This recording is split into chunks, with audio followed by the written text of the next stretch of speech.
Hey y'all, welcome back to PtHatM in the kitchen. It is a really exciting eve. It is the eve of the 146th Run for the Roses, the Kentucky Derby. Here in Louisville, that is a big deal, whether the ponies are actually running or whether we are doing it virtual. This year is a virtual year for the Kentucky Derby, but we will celebrate regardless. I have an excellent menu planned for the Derby, a traditional menu. We are making, of course, deviled eggs. We are making a roasted pork tenderloin with a bourbon barbecue sauce. We are making Kentucky hot brown dip. And if you have no idea what that is, that's okay, because we are gonna make it together.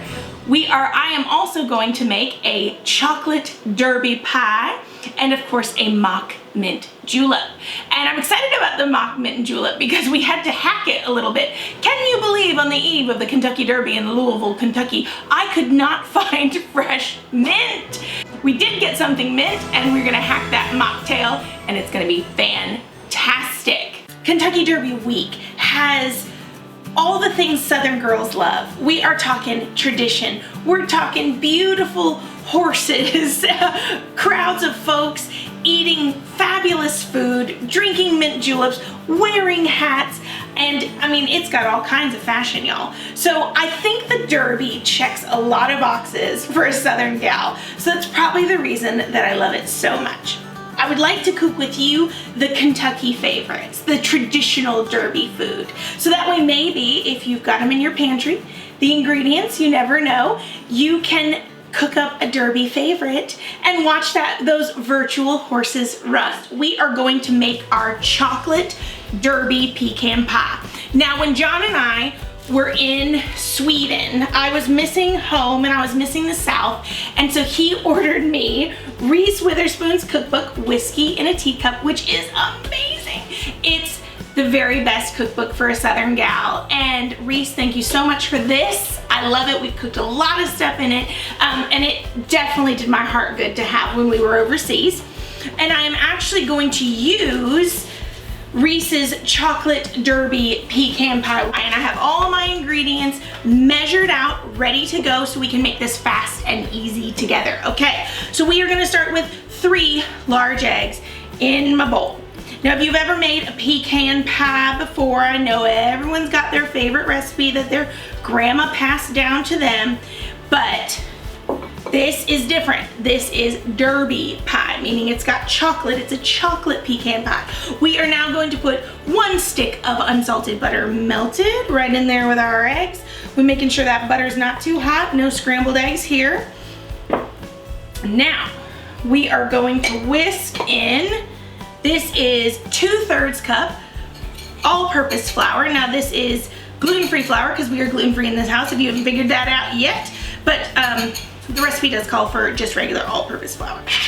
So there's that. We're gonna start whisking those ingredients together. And we definitely want them to be smooth, smooth, smooth. So now we are going to put in our 3/4 cup of sugar. What's a pecan pie if it's not sweet? Sugar. And of course, what's regular sugar without brown sugar? And we've got a 1/4 cup of brown sugar. So let's get those whisked together. Now,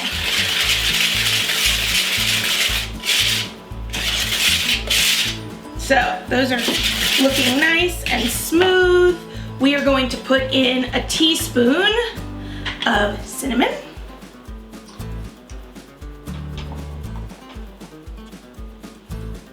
Give or take, I always put a little extra because why not? Cinnamon and 2 teaspoons of vanilla.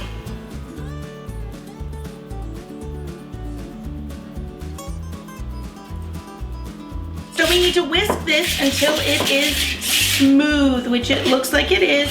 No lumpy flour, no weird brown sugar chunks.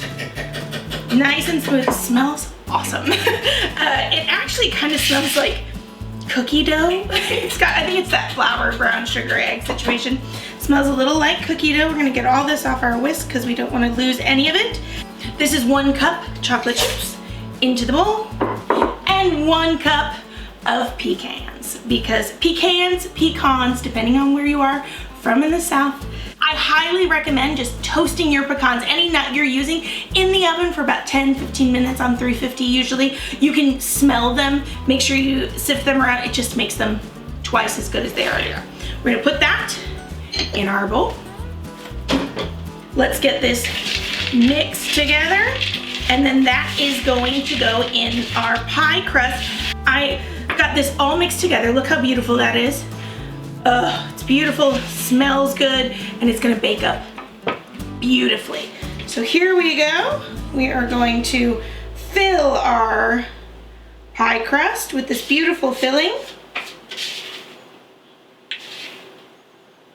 Make sure we get it all out of the bowl. We discussed that in the last episode. That is a clean bowl, y'all. That's what we wanna see. When we are making delicious stuff, we wanna scrape all that delicious stuff out of the bowl. And we're gonna spread this out so it's nice and flat. And it is gonna puff up because of that flour and the egg. It is gonna puff up just a little bit and be nice. Y'all, does that not look gorgeous? Per the recipe, I'm gonna pop this in a 350 oven for about 35 minutes, and then I'm gonna check it, put it out to cool, but while it's baking, we are going to make Kentucky hot brown dip. It's delicious, sounds crazy, it's gonna be awesome. Okay friends, we've changed views in the kitchen come to the stove to make Kentucky hot brown dip. And I know John said it best, he was like, that sounds gross. And it kind of does if you, okay it does, but I promise it's delicious. Kentucky hot brown, I believe is originally like a sandwich. It's a turkey, tomato, cheese, hot sandwich type thing. I do believe, open face.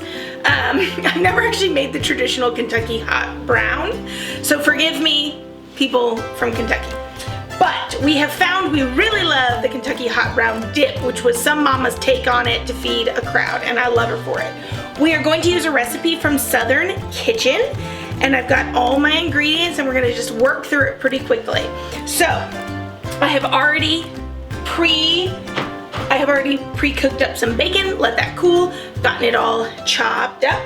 We roasted some tomatoes just really lightly in olive oil and salt and pepper and just cut them shriveled, it said. And so we've got those, and these will be garnishes before, right after it comes out of the broiler. We will pop those on top of it. Because tomato is essential, I do believe. We are gonna start the dip with a roux. I have actually cut this recipe in half because it's only the 4 of us. It says it feeds like 8 to 12, so I figured we probably didn't need that going on in our lives. So let's get this on, let's get the fire on a nice medium heat. We are going to put in 2 tablespoons of butter and get those melted. And we're gonna pop in 2 tablespoons of flour. The best advice I ever got about any type of roux was this. You just wanna cook it until that flour smell goes away. And you know what that has found? Unless it calls for a dark roux, I have found that to be pretty true. Just cook it and it's a floury smell, you can smell it. And when that goes away, usually it's good to go. And we make sauce in it as well. Okay. Milk. Make sure you stir while you put your milk in, or else you will have chunks. You don't want chunks. You do not want, this is 2 cups of milk. No chunks. We are going to put in with our milk, we're going to put in 1/8 of a teaspoon of cayenne pepper. If you want no spice in your life, you can leave that out. But why not? Cayenne pepper. There's gonna be some dairy to balance it out, so it should be all right. And nutmeg, because when you're making like a bechamel type thing, you gotta get you some nutmeg. So, nutmeg, cayenne pepper. Let's whisk those in. Okay, now we want to bring this to a simmer and cook it until it's thickened. That will probably happen in fast motion.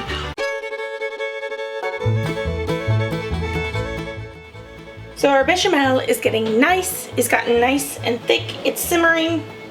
Took forever, but I try not to put it on too high of heat.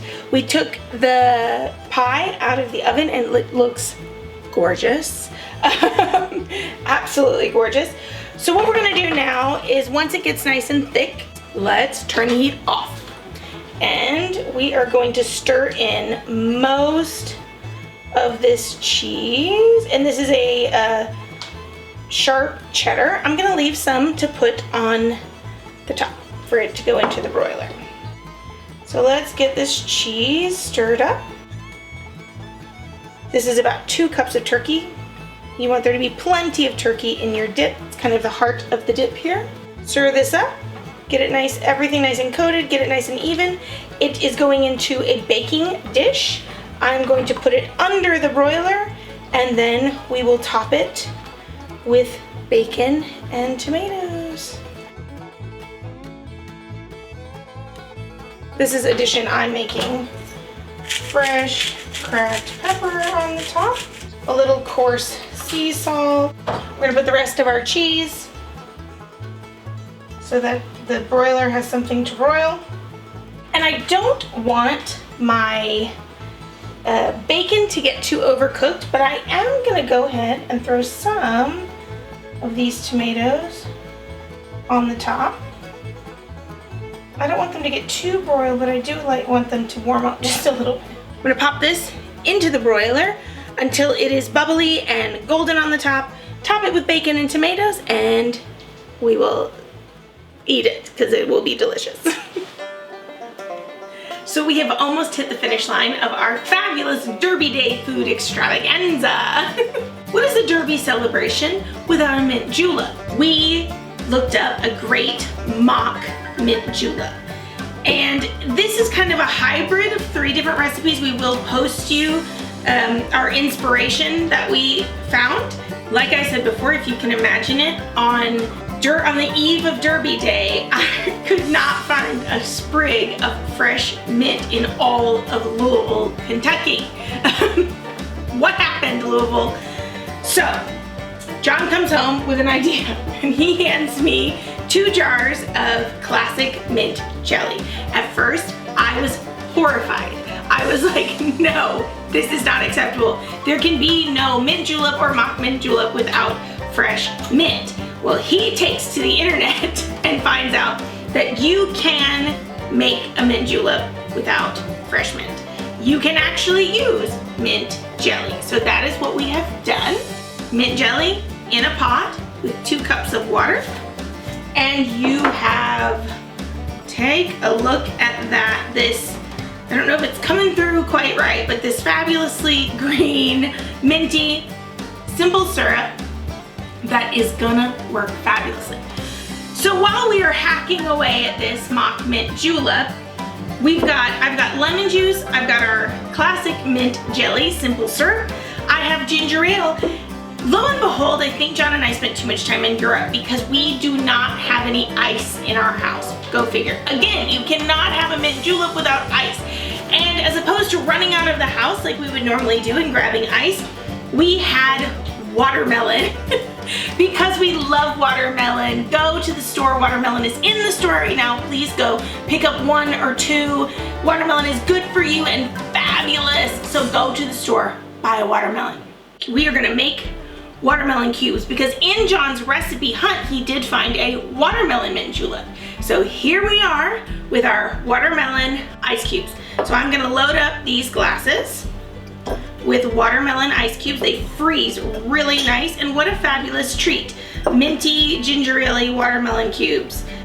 Ginger ale, nice and chilled, make sure everything is chilled. Frozen watermelon cubes. So we are going to go about half and half on these. So half ginger ale, half simple syrup. And then we are gonna splash some lemon in it, and it's gonna be refreshing and fabulously amazing. Okay, so now we are going to pour in our mint jelly simple syrup. Really fun, very green. And a splash of lemon juice, just to brighten it up a bit. Okay, and I'm going to give these just a little stir. Quick recap of our Derby Day food extravaganza. We baked up a beautiful, and I hope you will too, chocolate Derby pecan pie, which I am going to serve with a great local vanilla ice cream. You can also serve it with whipped cream. We baked up a Kentucky hot brown dip, which we are going to serve with cut up fresh vegetables and crackers, slices of crostini, whatever you have that you could put into dip is what you're gonna wanna put in there. And we are going to toast with some fabulous mock mint juleps. And we are so looking forward to Derby Day. I hope you watch. It's a virtual horse race, but it's gonna be fun. I hope you put on a hat. I hope you make a mint julep or a mock julep. Enjoy a fabulous Saturday. Here's to Derby Day. Comment and let me know what's on your menu.